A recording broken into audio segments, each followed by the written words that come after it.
उन्होंने भी बोला, इनकी पार्टी के इन दोनों लोगों ने बोला वंदे मातरम, इन्होंने क्यों नहीं बोला? अच्छा आप मोहब्बत से बात करो, घमंड से नहीं। पहली बात एक बार सुनो, अरे आराम से मैं घमंड से बात नहीं कर रहा। सुनो, अगर आप तुमने कैसा कह दी, आपने भी दोनों बोला, सुनो जिसमें तुम्हें मुझे निकाल के दिखाओ से बाहर। अगर ये वंदे मातरम ना बोलेंगे तो हमारा अधिकार है।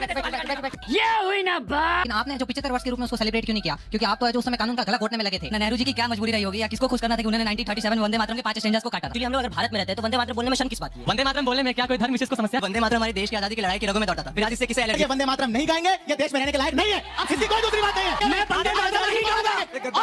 निकालो मुझे, किसको करेंगे? किसकी हिम्मत है? नहीं गाऊंगा। मरना है क्या भोसड़ी के? मरना तेरे को डर नहीं लगता? वंदे मातरम का जो गायक नहीं है भारत में रहने के लायक नहीं। इतनी गंदगी करना है ना तो उस वाले हिस्से में करो, पाकिस्तान वाले हिस्से में करो। आपने पहले देश को काटा, आपने पहले देश को काटा। साले को बम से उड़ा दूंगा एक बार हाथ में आ जाए तो। दोस्तों स्वागत है आप सभी का और एक न्यू डिबेट वीडियो के साथ। दोस्तों आज की डिबेट वीडियो होने वाली है राष्ट्रवादी फैज खान और ऑडियंस और मौलाना अंसार रजा के बीच में। दोस्तों वंदे मातरम को लेकर डिबेट चल रही होती है, जिसमें मौलाना का कहना है कि हम वंदे मातरम नहीं बोलेंगे और ऑडियंस का कहना है कि आपको वंदे मातरम बोलना पड़ेगा। दोस्तों मौलाना ने वंदे मातरम कहने से इनकार किया और ऑडियंस ने उनकी औकात उन्हें दिखा दी। तो दोस्तों आज की डिबेट वीडियो में ऑडियंस और राष्ट्रवादी फैज खान और ऑडियंस ने मिलकर मौलाना का बहुत ज़बरदस्त क्लास लगाया। तो दोस्तों आज की डिबेट वीडियो बहुत कमाल की होने वाली है, तो आपसे अनुरोध है कि वीडियो को लास्ट तक जरूर देखें। दोस्तों चैनल पे पहली बार आए हैं तो चैनल को सब्सक्राइब करके बेल आइकन को ऑल पे कर दीजिए ताकि हमारे डिबेट वीडियो का नोटिफिकेशन आप तक जरूर पहुँचे। तो चलिए बिना टाइम वेस्ट किए डिबेट वीडियो हम स्टार्ट करते हैं। चलो भाई देखो अब मैं क्या करता हूँ। आदरणीय अंजना जी वंदे मातरम। हमारा स्पष्ट मानना है वंदे मातरम, वंदे मातरम चाहे जिंदा रहे चाहे मर जाए हम गाएंगे गाएंगे हम वंदे मातरम। वंदे मातरम का जो गायक नहीं है भारत में रहने के लायक नहीं। ये बड़ी अच्छी बात कही आप। स्पष्ट बात है आदरणीय अंजना जी, इस देश का विभाजन इस आधार पर हुआ था कि कुछ लोग वंदे मातरम नहीं गा सकते, कुछ लोग गौ माता का सम्मान नहीं कर सकते, कुछ लोग भारत माता के प्रति वफादार नहीं रह सकते, और ये कह के लिया गया कि हिंदुओं के साथ हम नहीं रह सकते। तो भाई अब जितनी गंदगी करना है ना तो उस वाले हिस्से में करो, पाकिस्तान वाले हिस्से में करो। आपने पहले देश को काटा, आपने पहले देश को काटा, उसके बाद हमारे प्रिय गीत वंदे मातरम में भी काट छांट की। अभी सारी बात छोड़ दीजिए, मौलाना जी वंदे मातरम बोल सकते हैं क्या? पूछ लीजिए। कंगन को आप वंदे मातरम बोलेंगे? आप वंदे मातरम बोलेंगे? आपने गद्दारी क्यों किया? देश के साथ आप वंदे मातरम बोल सकते हैं? भाजपा ने देश के साथ गद्दारी क्यों किया? जी पूछिए। आप वंदे वंदे मातरम बोलो, बोलो वंदे वंदे वंदे वंदे मातरम, वंदे मातरम, वंदे अरे वंदे वंदे मातरम, वंदे मातरम, वंदे क्या हो गया?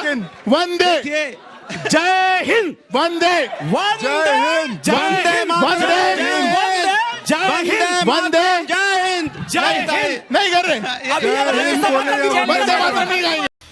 उठा ले रे देवा, उठा ले रे बाबा। अंजना जी हम तो आज का युवा वंदे मातरम बोल के ही जब इतना अपने देश को आक्रोशित हो जाता है, अपने देश के लिए जान न्यौछावर करने के लिए तैयार है, तो आप एक लाइन बोलिए, 5 लाइन बोलिए, आपके भाव तो वही है ना, राष्ट्र के समर्पित है। टेक थ्री आप टेक 3 लीजिए, टेक 4 सिर्फ 2 लीजिए। स्टैंजा क्यों गाए गए और जो बाकी था उसको क्यों छोड़ा गया? कटनी छटनी वंदे मातरम में किस वजह से की गई थी? जवाब मिल जाए तो इनकी भी बहस खत्म हो जाएगी, इनका दलील ही बेकार हो जाएगा। राष्ट्रगान हमारा कितने का होता है? 52 सेकंड का। उसको आप चाहिए तो 52 मिनट का भी बना सकते हैं, लेकिन अगर राष्ट्रगीत को भी हमने 2 इसमें डाल दिया तो क्या हुआ भाई? बात 2 की नहीं है। चलिए मैं आ रही हूँ, जवाब आप लोग भी सवाल पूछिएगा। अभी बता है भाई, अभी बता है। राष्ट्रगान है, राष्ट्रगान पूरा गाया जाता है। प्रश्न क्या पूछा गया? जो बंकिम चंद्र चटर्जी ने लिखा था वो वंदे मातरम 2 स्टैंडर्ड के लिए ही क्यों अपनाया, क्यों काटा बाकी आपने? अब आप उसके उत्तर में क्या कह रहे हैं? आप 40 मिनट गाते रहिए। अरे 2 स्टैंजा को 40 मिनट थोड़ी गाते रहिए। आपसे प्रश्न पूछा गया कि आपने वो क्यों हटाया। अब मैं इसका उत्तर भी देता हूं क्योंकि यहां तो रटा रटाया जवाब दिया जाएगा। मैं आज किताब लेके आया हूं अपने साथ, खोल के रखिए, selected works of Jawaharlal Nehru. उस किताब में क्या लिखते हैं जवाहरलाल नेहरू?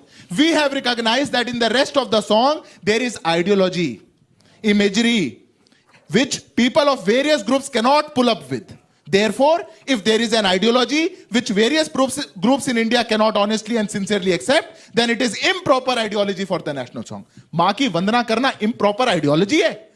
देश की वंदना करना improper ideology है? तो आप बोलिए मेरे साथ, वंदे वंदे।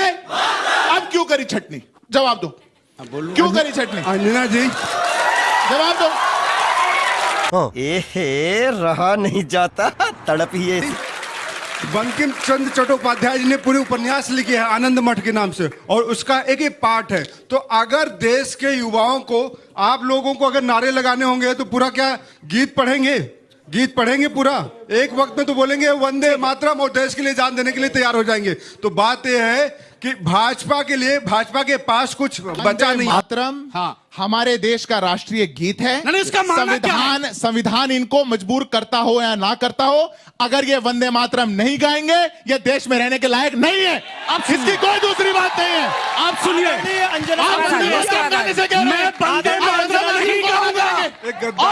अंजना जी निकालो मुझे, किसको करेंगे? किसकी हिम्मत है? नहीं गाऊंगा, नहीं गाऊंगा। तेवर देख लो, तेवर देख लो, निकालो देश से बाहर। अगर भाजपा के अंदर ताकत है तो निकाले मुझे देश से बाहर। इनके पास जवाब है नहीं। कांग्रेस के प्रवक्ता जी से सवाल है कि बीजेपी सरकार तो अभी है जो 150 वर्ष के रूप में उसको सेलिब्रेट कर रही है, लेकिन आपने जो 75 वर्ष के रूप में उसको सेलिब्रेट क्यों नहीं किया? क्योंकि आप तो है जो उस समय कानून का गला घोटने में लगे थे, और आज है जो किसी ने एक सही कहा है कि देर आए दुरुस्त आए, लेकिन आए तो सही है, आपने तो याद ही नहीं। ठीक है, जल्दी से। अरे राज्यसभा का पूछो जो जवाब। मेरा सर से सवाल है, सर ने कहा था कि जो है वंदे मातरम बोला जा सकता है नारे के तौर पे। आपको शायद पता होगा पुराने समय में भी जब राजा महाराजा युद्ध पे जाते थे तो नारे से पहले उनके अंदर जोश भरने के लिए गीत दिया जाता था। तो वंदे मातरम का गीत जोश भरने के लिए था, तो उसमें क्यों कटनी छटनी की गई? वो पूरा 6 स्टैंजा का गीत क्या जोश नहीं भर सकता था? बहुत सुंदर। क्या यही सवाल था? और कोई इधर अंजना जी, अब इस हिस्से से आप आइए। दोनों पार्टियों से है कि वंदे मातरम बोलने में और ना बोलने में क्या दिक्कत है, और वंदे मातरम में जो काटा गया है, जो शब्द या जो भी लाइनें हैं, वो क्यों काटा गया है?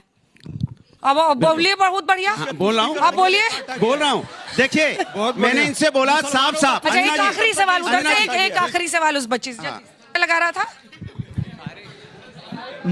मेरा कांग्रेस के स्पोक पर्सन से क्वेश्चन है, नेहरू जी की क्या मजबूरी रही होगी या किसको खुश करना था कि उन्होंने 1937 में वंदे मातरम के 5 स्टैंजास को काटा था? You are a good question. बहुत बढ़िया। लिख के लाए हो, गूगल किए हो, क्या किए हो? मैम एक्चुअली हम लोग अगर भारत में रहते हैं तो वंदे मातरम बोलने में शर्म किस बात की है? गुड, बहुत बढ़िया, बहुत बढ़िया। और मेरी क्वेश्चन है कि वंदे मातरम बोलने में क्या कोई धर्म विशेष को समस्या है?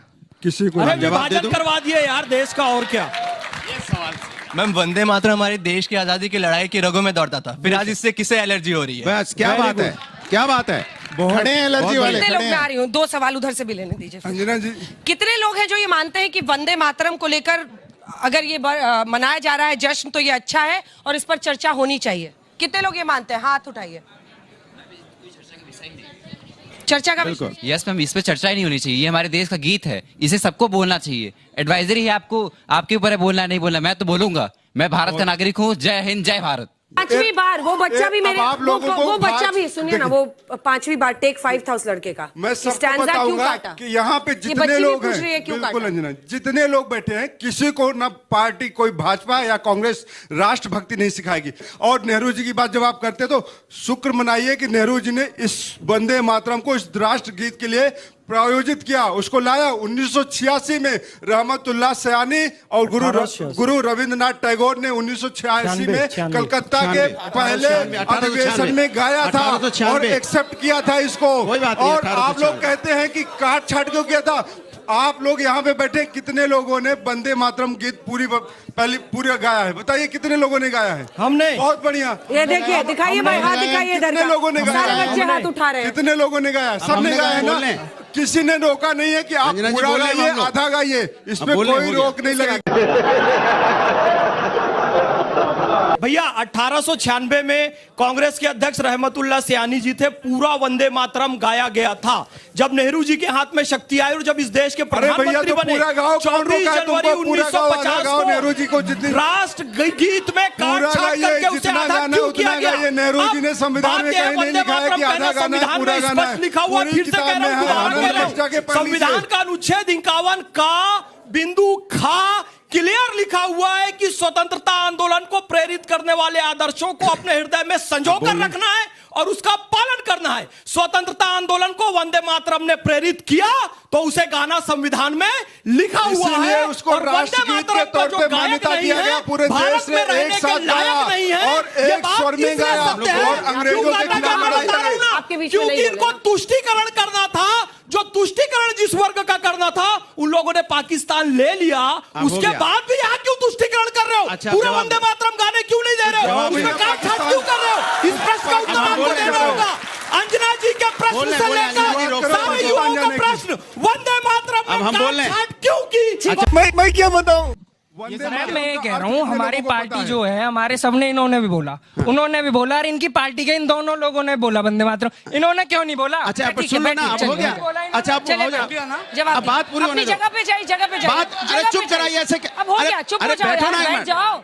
अरे बच्चे बैठो आराम से। देखिए आराम से, ठंडा। अरे सवाल पूछे क्या डिबेट? जब हमारे पुरखा युद्ध लड़ने जाते थे, हमारे जितने भी बड़े बुजुर्ग हैं वो जय भवानी, जय वंदे मातरम सब बोल के जाते थे। इनके क्या बोलते के जाते? अच्छा एक मिनट हो गया, एक मिनट। अंजना जी एक बात आपको बता दूं, आप मोहब्बत से बात करो, घमंड से नहीं। पहली बात, एक मिनट सुनो, सुनो सुनो सुनो, बैठो। अरे आराम से, आराम से। मैं घमंड से बात नहीं कर रहा। सुनो, अगर आप बंदे, तुमने कैसे कह दी? आप में भी इन्होंने बोला, सुनो मैं जवाब देता हूं तुमको। घमंड बर्दाश्त नहीं करता किसी का। बैठ जाओ। ये ऐसे खड़े हुए, इन्होंने बोला बोलूंगा जिसमें दम है मुझे निकाल के दिखाओ देश से बाहर। अगर ये वंदे मातरम ना बोलेंगे तो हमारा अधिकार है इन्हें देश से बाहर निकालने का। शाबाश बेटा, बैठे। हाँ चलो ठीक है, निकाल देना। अब सुनो, नहीं, अब I will not allow this. Please wait, I will stop clapping. I will not allow this. Please sit down. Please sit down. मैं सीरियस नोट पे आप लोगों को बोल रही हूँ, just calm down. मेरे ख्याल से इस तरह की डिबेट ना मैंने 14 साल में की है और ना कभी करूंगा। सुनिए, लेकिन फैज साहब आपसे हाथ जोड़ के गुजारिश है, बिल्कुल आप बेशक देशभक्त हैं, इसमें कोई शक नहीं। कहाँ देशभक्त? लड़ाई लड़ा रहे हैं बीच में। देशभक्ति पर आपकी कोई शक नहीं, लेकिन खुदा के वास्ते इस मुल्क के लोगों को अपनी छोटी सी टीआरपी के लिए मत भड़काइए लोगों को। खुदा के वास्ते मैं नहीं चाहता हमारे हिंदू मुस्लिम भाइयों में किसी की बात नहीं है।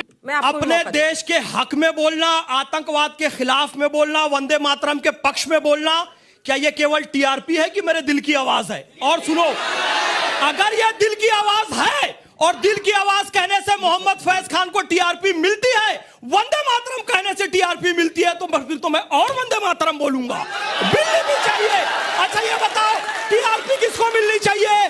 जो वंदे मातरम बोले उसको टीआरपी मिलनी चाहिए, या जो भारत माता को अपशब्द कहे उसको टीआरपी मिलनी चाहिए? जो वंदे मातरम बोले उसको टीआरपी मिलनी चाहिए। तो हमारे देश का युवा टीआरपी दे। और अगर तुम लोग नए हो तो सब्सक्राइब करो, वो जो लाल वाला बटन है उस पर फूट फेंक के मारो या फिर मोमबत्ती, मुझे नहीं पता, बस क्लिक हो जाना चाहिए।